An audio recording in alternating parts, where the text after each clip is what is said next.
You're listening to an IOE podcast. Powered by UCL Minds.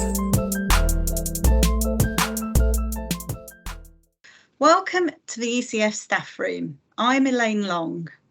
And I am Mark Quinn. We are programme leaders for the UCL Early Career Teacher Development Programme. Why are we in the staff room? We are here because this is where the best professional learning conversations always take place. This is where problems can be aired bluntly and where solutions can be explored.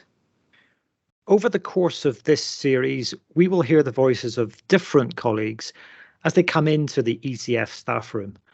We will hear from early career teachers themselves and from the mentors and induction tutors who support them. We will talk about all things ECF, the challenges and the joys.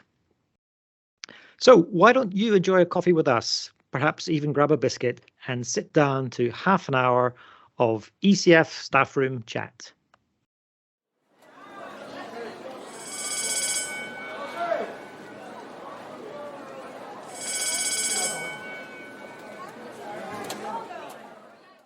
Welcome to the staff room, George. George Wolstenholme. George joins us from his school in Oxfordshire.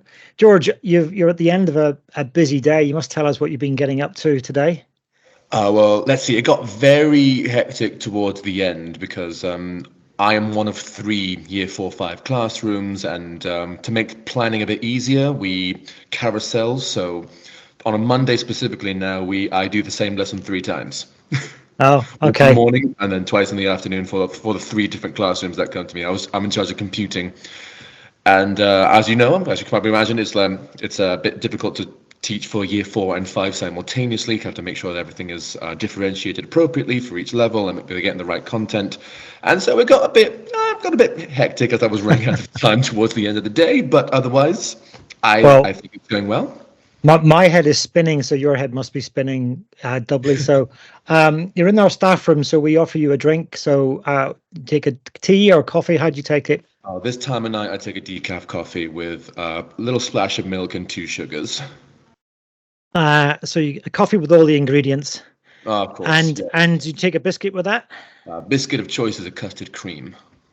You cannot go wrong with the custard cream. I know that we have custard creams, Elaine, so while I'm getting those sorted out, why don't you start speaking to George? Nice. I will, and I'm sure our listeners are keen to find out a bit more about the person behind that custard cream and the Year 4-5 lesson. So can you introduce yourself for our listeners, please? Well, my name is George Wolstenholme, and in the classroom I go by Mr. W because I found that many students find my last name a bit hard to pronounce on the first time around. So Mr. W is how it goes, and when you know it. But my father is also called Mr. W. He is a primary school teacher as well. And so there was a brief moment during my training where I was doing a week-long internship at his class, and I was Mr. W Jr., which I think just solidified just how much I love that last name.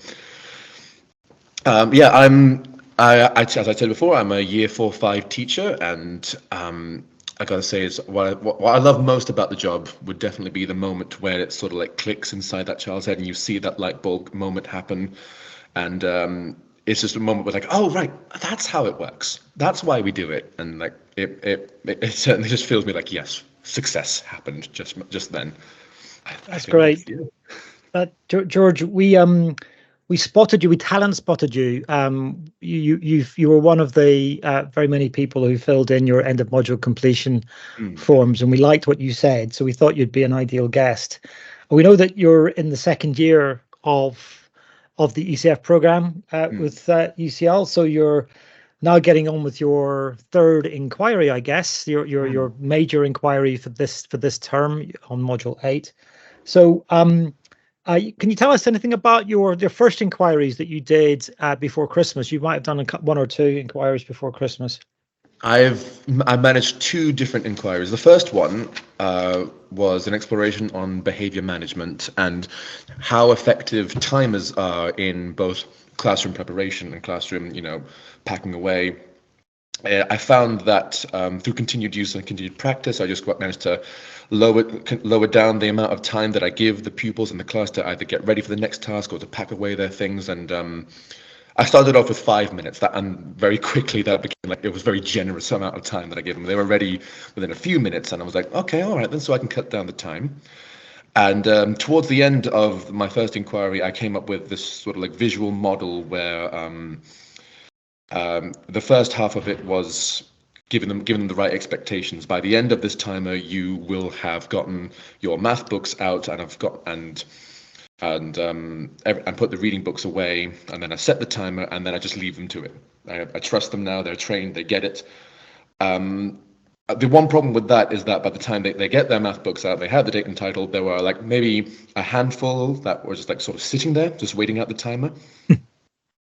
Or even worse, just sort of like the timer's still going on and they know that they can get it done within like 30 seconds if they really apply themselves. So they're stood next to their friends having a chat while the time's going down. So my solution to that was to have a continuous task at the end of the timer. So by the end of this timer, you will have started these starter questions, or you will have started this opening task. And that cuts down a bit on the chatter, a bit on the taking the mic, whilst also just keeping that time of preparation as slim as possible.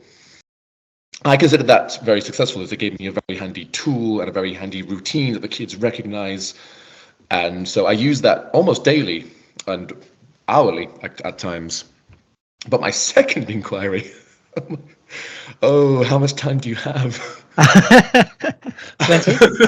Let me tell you a tale. The long and short of it is that it was a classic case of me biting off far more than I could chew. So I wanted to do something I was passionate about, and the first thing that came to my mind was theatre, drama, performance, and I wanted to include that in my inquiry in some fashion. And wouldn't you know it, but it was Christmas time, and we were looking at Charles Dickens' A Christmas Carol. And I thought, how brilliant would it be if I could put on my little class production of A Christmas Carol? And my inquiry was, how does rehearsal and performing increase the oralcy of my daily readers? So I have a group list of children who read with my TA on the daily, and how does rehearsal, that process of learning a script, performing it, increase their reading ability? And to my credit, the rehearsal process was incredibly useful. Like, the data I got was just brilliant. But it was also Christmas time on the second half of term, and there were loads of other priorities that I had to make sure that we got through. And in the end, it turned out that I had to say, I'm really sorry, guys. I know that we've been trying our best with this, but I'm going to have to say we can't perform it. I'm going to have to prioritize whatever it was we were doing, the assessment. Humbug, Mr. W. I know, right? And so for what it's worth, the inquiry itself was incredibly beneficial, because I got a lot of insight on how just learning those well-balanced lines of Dickens. And it was an abridged version as it was, but it was still more or less the original language that was used. And it was just, and the response I got when I first announced that I was going to try this, they were so engaged, they were so excited at this opportunity that we were going to try. But sadly, nothing came to fruition. I ended up having to email the parents saying, I'm very sorry, but we tried our best, and it wasn't to be this time. I know I want to include drama and theatre in my teaching in some fashion, but at the very least, I know I can't. It's not a quick process. It's something that really needs to have time and effort put into it, and the space for it as well. I'm going to guess that your mentor told you that. Yes, almost immediately. Yeah, and I was determined. I was very determined when I came up with the site. Like, this is the idea. This is the one. I'm so thrilled I have found this idea, because I've been wanting to do this, wanted to put theatre in here somewhere forever. And lo and behold, the ECF has granted me an inquiry. I can justify it by gathering data as I go. But But George, what the ECF gives with the one hand, it takes away with the other, right? Yeah. It was just a question of time, and there was not enough of it. So there's a lesson learned there, isn't there? That absolutely. Inquiries have to be fitted into your. As I came to this conclusion, I realized that I would rather be ambitious and fail than to fail to be ambitious, and so we gave it our honest to God best go, but it never happened. I imagine your pupils forgave you in the end, George, but Can I just ask you to go back to your first inquiry, which is the one about using the timers and in order to help to be more time efficient, I suppose. Yeah. What guided you to that question? Well, I will say this up front, I adore my class. They are wonderful, and what struck me first about them when I first met them at the beginning of September was just how hardworking they are. But then little habits started creeping in. Little habits such as, because I'll say date, title, starter, and they'll do it. And some of them will do it really fast. Some of them will get ready really fast. And then the habit is that they start to chat. Now, I forgive them on this because sometimes I'm not quick on the draw when it comes to starting the inputs, and I need to make sure that, but that's what the time was for, is providing structure. So when I arrived at this inquiry, I knew that if I can narrow that time down to as small a time as possible, which more or less is around 3 minutes, depending on what I need them to do. But 3 minutes to date, title, starter, we begin.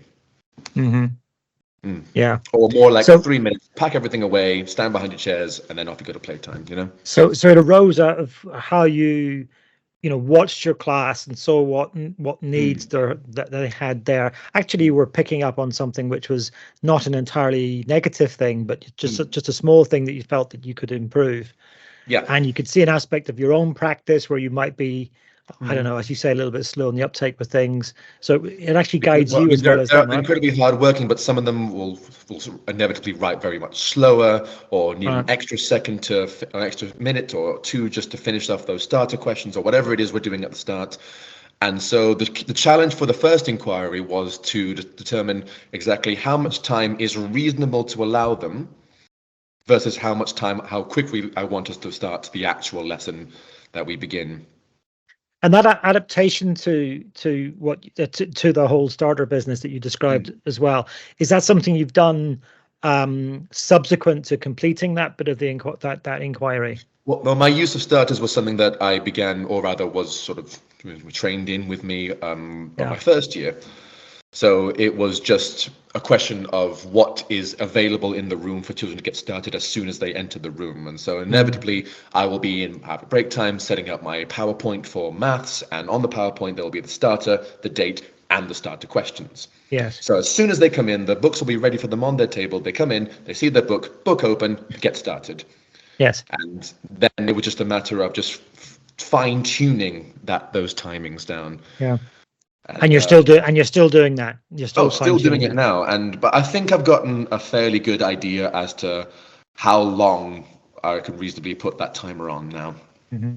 I love the fact that you were so reflective in that inquiry, because I think so often we can make a change in the classroom and we think that change is linear. So we think, well, I've done X, so now I'm going to get Y out, and that's brilliant. But I love your reflection that actually kind of made it worse. No, because the kids are finishing more really often quickly. You go back to the start, the more often you realize, actually, I could probably do that a bit better. And so yeah. I guess it's not linear, it's more cyclical.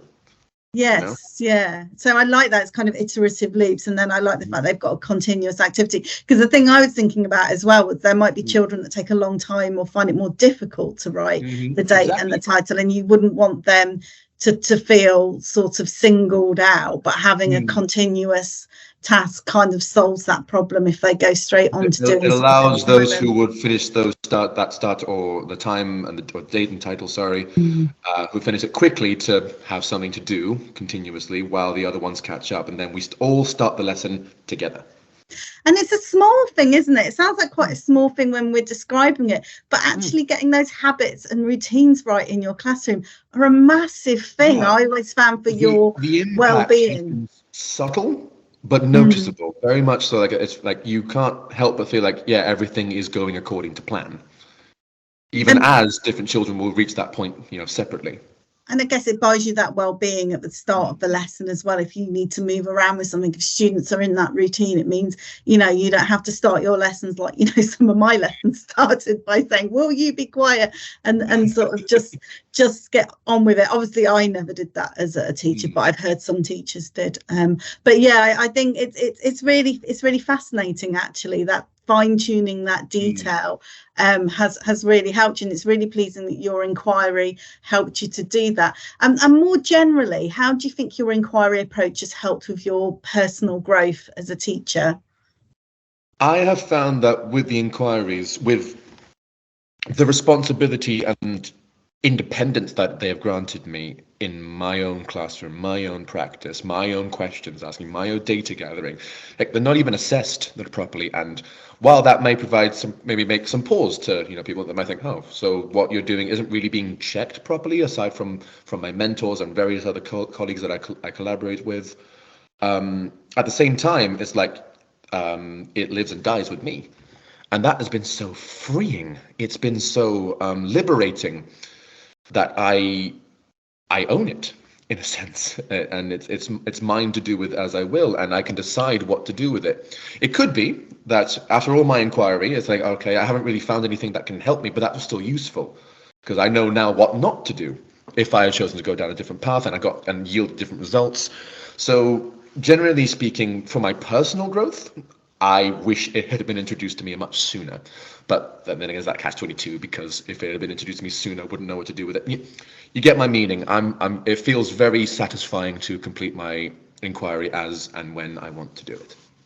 I think that's so important, George, what you said about learning what not to do as well, because it's important to fail as a teacher, and really it's not about failing, but if you think of classrooms as kind of large and complex systems in which every action you take has an impact one way or the other, but it can make it worse, it can make it better, that sort of iterative loop of action all the time, and fine-tuning it really is hopefully something that now becomes habit, because when your next problem comes up, whatever that might be, or challenge, it's an approach you can apply to it as well, I think. It's interesting that you mentioned the word fail, because it's not really fail, it's more like troubleshooting, and a bug has come up and an error has come up, and like, okay, where's the source of this? And I might talk about that more a bit later, because it's something that's been on my mind as I go through the ECF. Has the inquiry used up a lot of your time, George, on top of your teaching? Yes and no. Yes, it requires a bit of my time, but no more than I would normally spend on the ECF and the modules and the various self-studies. I have that. During my first year, I had those 2 hours, and this year I have that 1 hour. And more often than not, I'm just typing up what I found out from my observations on how my inquiries went. So no, it does take up my time, but the data is being collected as I teach. The actual inquiry itself is happening when I'm in the classroom teaching anyway. Right. So, of course, naturally, it's taking up my time. It's taking up brain space as well, and taking up memory, and taking up priority time, and but no more so than anyone else, I guess. So it's part of your assessment of your teaching. It's part of your reflection upon your teaching. It's not separate from your teaching. I wouldn't say it as separate, although the recording aspect of it takes up the free time that ECTs have. Yeah, I guess though, as you wind forward your career though, and you continue to take an inquiry approach to your own learning, you won't be recording it all, will you? You're not recording for any particular audience. You're not reporting back. You're doing it for yourself, and I suppose that becomes more habitual. Then I suppose, is that what you imagine will happen? I haven't really thought that far ahead, if I'm being honest, but I can only imagine that you're right. As I guess as I level up in my own abilities, this inquiry and not necessarily recording, but more like exploration of what I can or cannot do in the classroom, and as I try new things and experiment, I'll only learn more. But it happens in the classroom. It happens on the job. Yeah, it won't happen from research was indeed some part of it, but it won't happen by just reading the books. That's right. I mean, if you do those things, that's a great bonus, and teachers who do that often do feed into their own teaching. But if you're doing that and not reflecting in your own practice, then you're missing 70% of it at least, right? I've often felt that well, like my teacher training was more or less the prologue of my career. It's how everything started, how we got here, so to speak. And year one was my actual training. There's no better training than the real thing. Yeah. And within a few months, the difference was between how I started and like Christmas of that first year was palpable to me. I felt so much more, obviously nowhere near where I needed to be as a teacher, but so much more confidence, so much more. I felt much better in my position as a teacher, more self-assured, and that's only increased.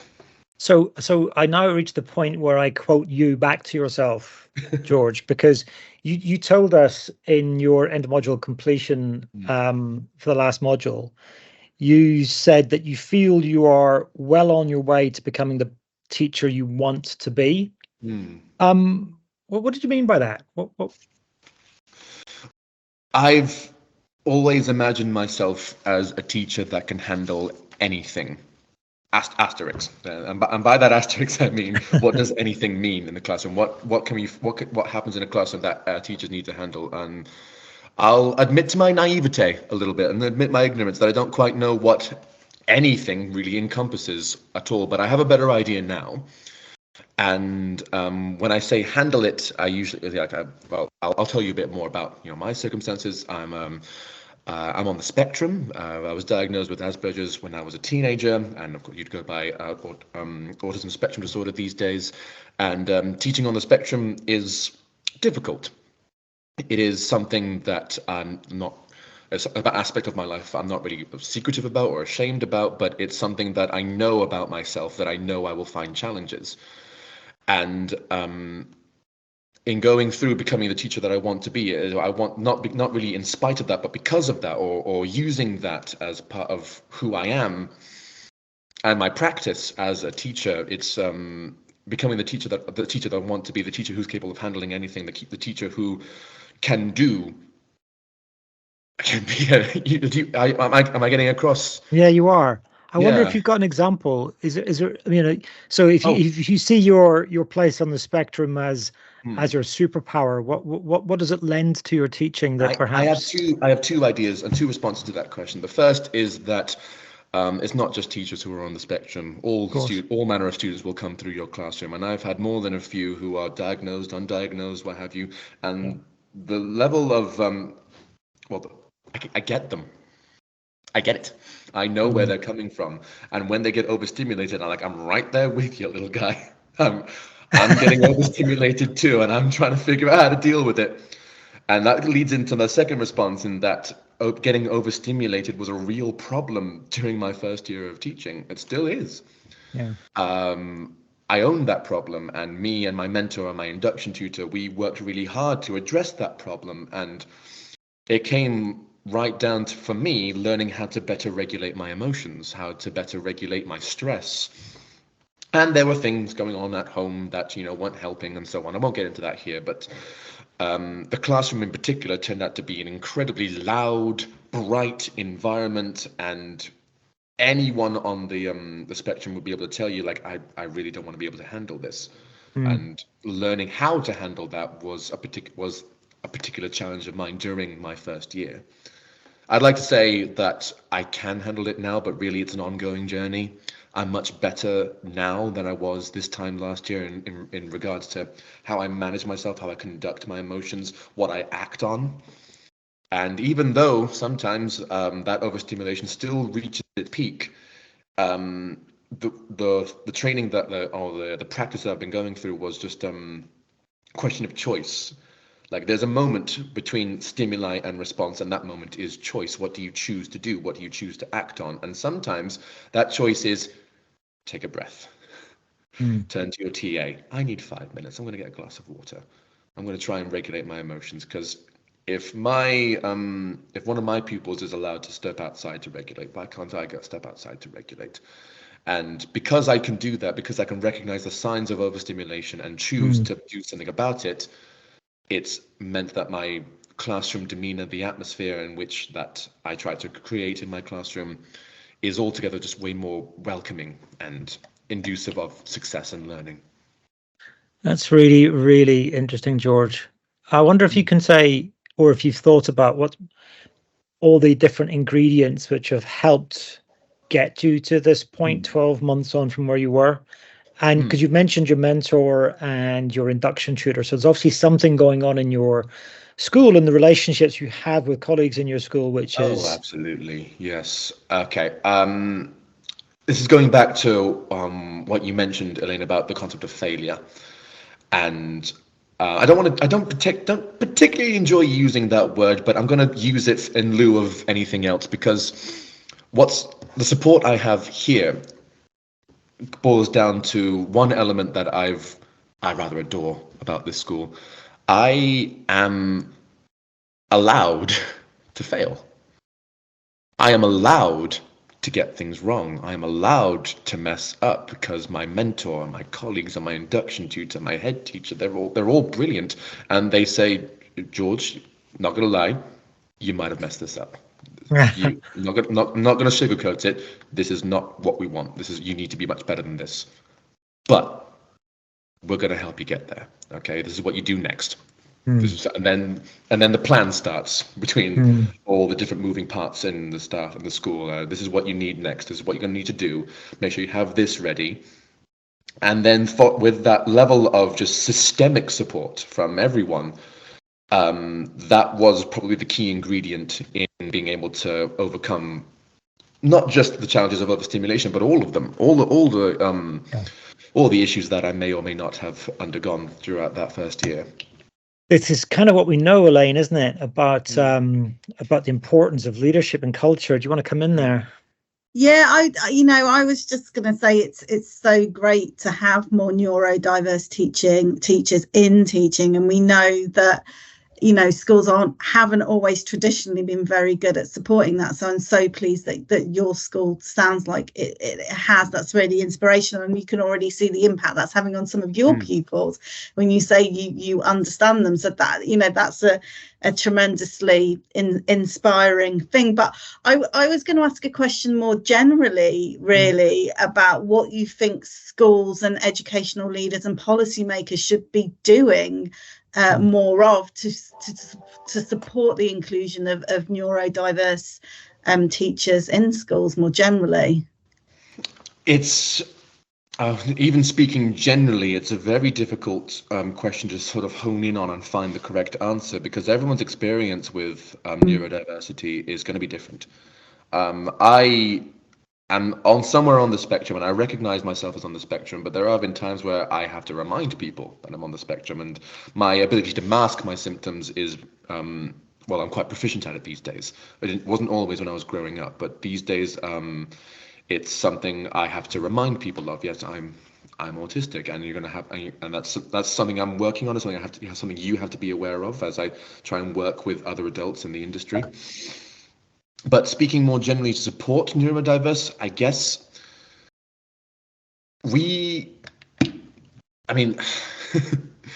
it's one thing to say we want to support neurodiverse teachers, but do we want to support them in being neurodiverse teachers, or do you want them to be neurodiverse teachers who can mask well enough to teach more traditionally? And that's where the rub is. Do we want that or do we not? And for me, it's always been a case of I've always been able to do what everyone else can do. How I do it is the question. So the question isn't what can we do, but how can we do it? And it does often come down to the fact that, we have ways of thinking, ways of working that may be outside of the norm. Welcome us, use us. We can be very invaluable to your staff. We can be incredibly useful to you and have perspectives that you might not have considered. And give us our moments, I suppose, because each teacher on the spectrum will be different, and their needs and their priorities will be slightly different as well, and their experience with autism will be different as well. They may be very open about their neurodiversity. They may be very, very, very aware of it, but also wanting to keep it to themselves, and that should be respected. Again, it's a very tricky thing to narrow down and be able to find out what can we do to help neurodiverse just, well, how about listen to us? We probably already have a good idea as to what we need. Yeah, and I think that's a really interesting challenge there, George, about, do you want us to make us fit within a system, or is there freedom there for people to be different? And I think that's a really good provocation. And I think it's a dialogue we need to continue having in education. But thank you for being so honest about that, because it's really fascinating to hear you talk about it. Please be more open about it. It'd be a much cleaner, much happier world if I was just allowed to tell whoever I want, and now I do. But yeah, don't be afraid of the conversation, because it needs to be had, and the longer you don't have it, the less of it that you have, we're weaker for it. It does strike me, though, that we will have ECTs and maybe other teacher colleagues listening to this podcast who are themselves neurodiverse and whose experiences haven't been as happy, because schools are all very pressured places, aren't they? And for that reason, they're often very impatient places.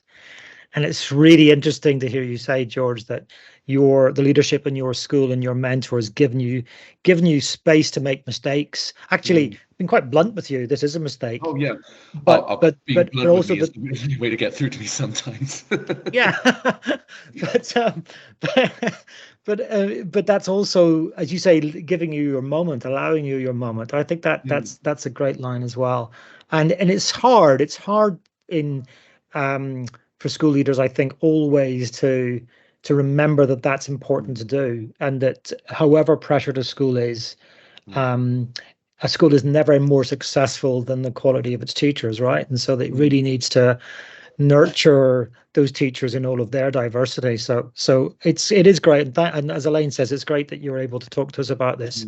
I'm going to ask you a question actually about the framework itself and our program around the framework. And you can see our therapy dog has begun to start barking, uninvited as always. So we work really hard. I hope you credit us for that, George, Elaine and I and our colleagues, on trying to make our program as strong and as all-embracing as it can be. But there'll be things that it doesn't do. And there'll be things that early career teachers would like to have that they don't have. Perhaps they want a therapy dog. Is there anything you feel that our program or the ECF more generally misses that it should have? I mean, it's difficult for me it's difficult for me to answer this question because I don't really know what better looks like necessarily, and I don't want to sort of speak wrongly at this moment, but if the ECF were to, I guess it probably already does this, but I'm just ignorant of the word, but opening up dialogue about, just being able, about people's different experiences, and allowing ECTs and mentors and tutors and whoever else is on the platform to be able to get their say and to have honest discourse about issues and challenges, and unique challenges in particular, because I can talk all day about the things that I've been facing, and but applying that to context is is why I particularly love those face-to-face meetings that I have for every module, and being able to talk with my ECTs and get their opinions on things and understand where they're coming from,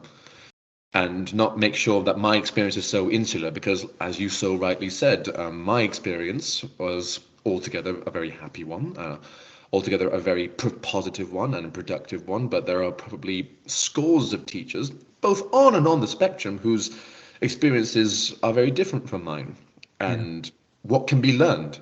And at the end of the day, school is about learning. So what can I learn from their experience? What can they learn from my experience? What can my head teachers learn from their head teachers? What can their head teachers learn from mine? And having discourse between everyone will be just largely so much more beneficial.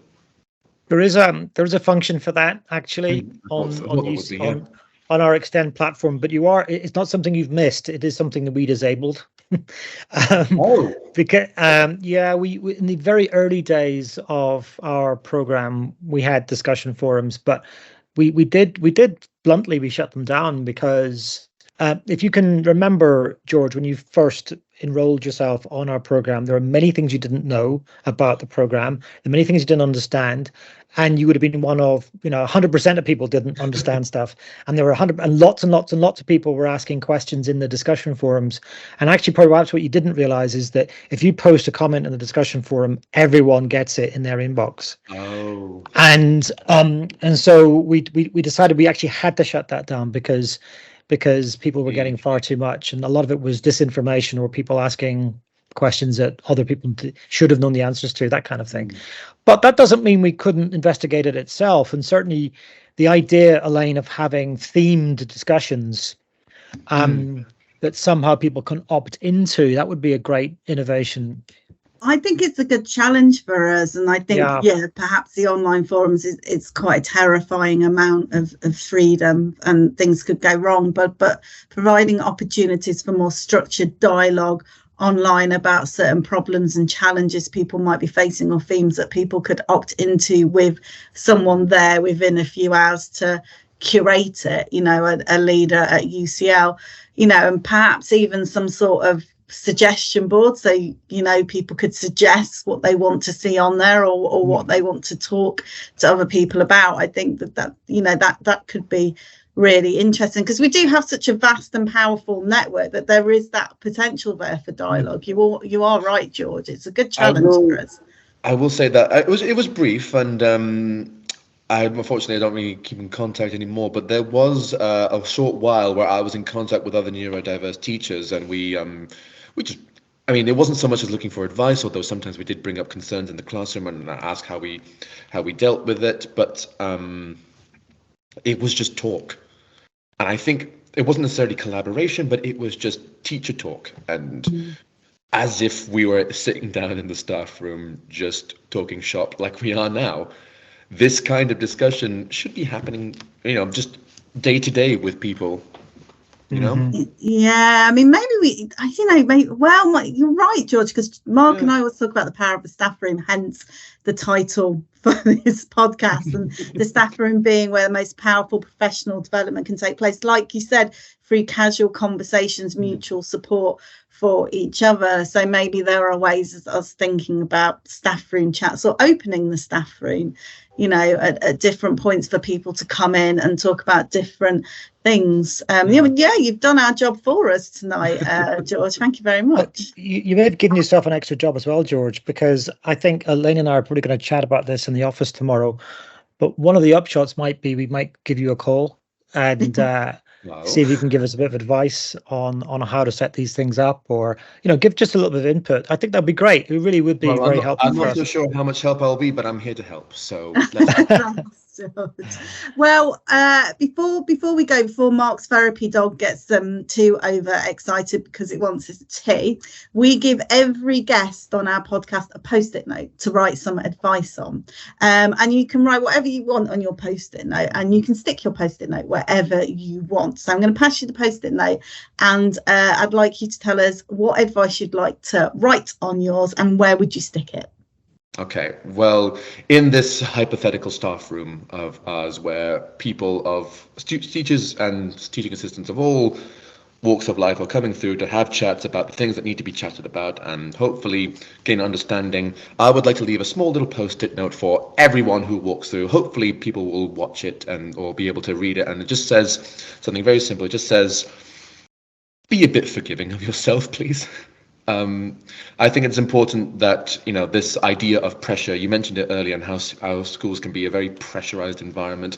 And I really think that on every level, from school governors to everyone, or to head teachers, to teachers, to teaching assistants, to students themselves, we just need to be a bit forgiving of ourselves and let ourselves off the hook every now and then. Just take the pressure off. It's a bit of a silly one, if you ask me, but it's something that I really think that we need to be better at. I can hear a bell ringing, George. I don't know if you can, and that's telling us that we've got to forgive ourselves a little bit and let ourselves go home. George, it's been really, really delightful talking to you and listening to you this afternoon. I do mean that. I hope you enjoyed your decaf coffee and your custard cream. Good luck with the rest of this week. Good luck with the rest of this year. Good luck with any inquiry you develop for this module. Enjoy those children that you love so much teaching. And say hello to your mentor and your induction tutor for as well, because they're clearly doing a great job too. Thanks, George. It's been an absolute pleasure. Our thanks go to George Wolstenholme from St Ebb's Church of England Primary School in Oxfordshire for sharing a decaf coffee and a custard cream biscuit with us this week in the ECF staff room. Please do get in touch with us if you'd like to chat with us about your ECF experience. In the meantime, do join us soon for a biscuit and a chat with another colleague in the ECF staff room. If you've enjoyed this episode, there's more where that came from. Search IOE Podcasts from wherever you get your podcasts to find episodes of the ECF staff room, as well as more podcasts from the IOE. And a quick favour before you go. If you're listening on Apple Podcasts or Spotify, we'd really appreciate it if you could give the IOE podcast a rating. 5 stars would be nice if you're enjoying the show, and that will help us to reach more people who are interested in hearing what the ECF staff room is all about. Thanks so much for downloading and listening to this IOE podcast.